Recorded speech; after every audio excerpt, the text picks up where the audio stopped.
Time to cross-examine the witnesses. When you're reopening a case this cold, you're not looking for fingerprints. You're digging through pages. No crime scene, no footage. Just ancient reports and old ink. But I've worked enough cold cases to know, sometimes that's all you need. You line up the witnesses, you check the inconsistencies, and if the story still holds up, you just might be staring at the truth. I pulled 4 files, 4 men who say they saw it all. Matthew, a former taxman turned follower, wrote to a Jewish audience, documented fulfilled prophecy. His report reads like a legal brief, sharp, structured, deliberate. Mark, likely young, maybe the first to write. His source? Probably Peter himself. Fast-paced, action first, cut straight to the point. Luke, a doctor, not one of the 12. Commissioned by a Roman official named Theophilus, he interviewed witnesses, compiled his findings like a forensic report. John, the youngest disciple, he wrote last, filled in what the others left out. His words carry weight, depth, and detail, and while in exile, he wrote what is traditionally attributed as the Book of Revelation. Different men, different backgrounds, different angles. But when they looked at Jesus, they all saw the same thing. And here's the part that matters. They didn't clean it up. They left in the failures. Peter's public denial. The women finding the tomb first, which in ancient Israel meant it wouldn't even count as valid testimony. You don't leave that in unless the truth mattered more than the image. I've seen this before. Truth doesn't hide in the shadows.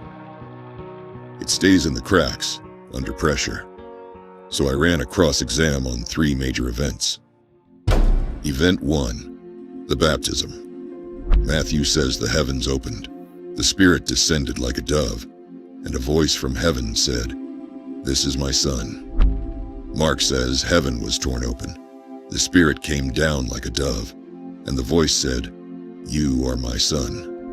Luke describes it the same. Heaven opens, dove descends, and the voice declares divine identity.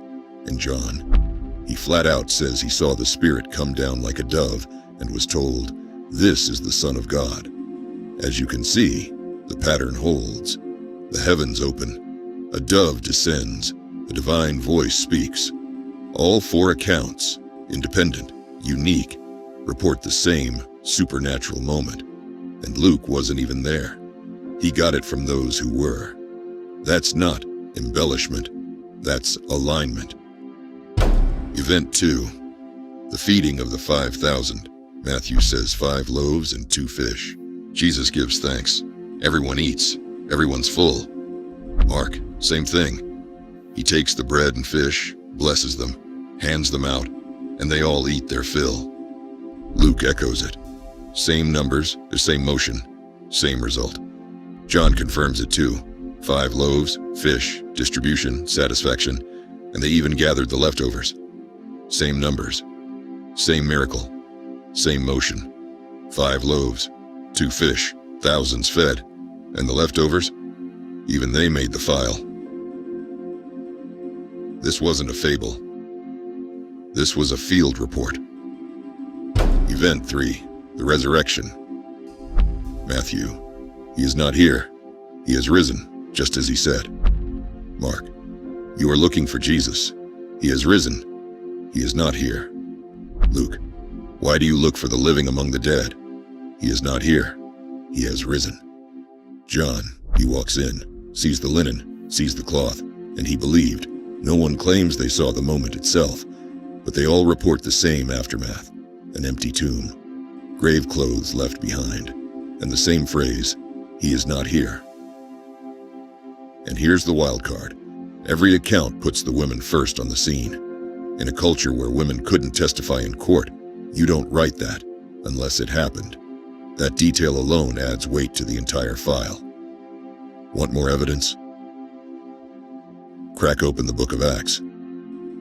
You'll see the aftermath ripple through cities, courts, and synagogues. Threats didn't stop them. Prisons didn't break them. Tradition holds they died for the truth, and none recanted.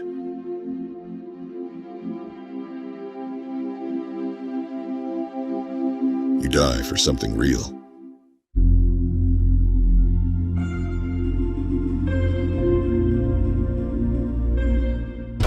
Final findings. These four didn't collaborate. They corroborated. Different styles, different sources. One consistent pattern. These weren't legends sanded down by time. These were scars left in ink. I've seen stories get smoother over the years. These stayed jagged, like they'd just been lived. Even Jesus' brother James, who didn't believe at first, joins the record later. And when your own brother calls you God, something happened. Want to understand how it all connects? Flip to Hebrews. It reads like a divine decoder ring. The old law, the priesthood, the rituals. Hebrews ties the shadow to the substance. There's more. More clues, more connections. But these three scenes were enough to crack the pattern. And just as the Gospels close, a new witness enters the room. A man who hunted believers, then became one, who wrote most of the New Testament from a prison cell. But that's another testimony. We'll cross-examine Paul next. If you like chasing truth through the evidence, stick around.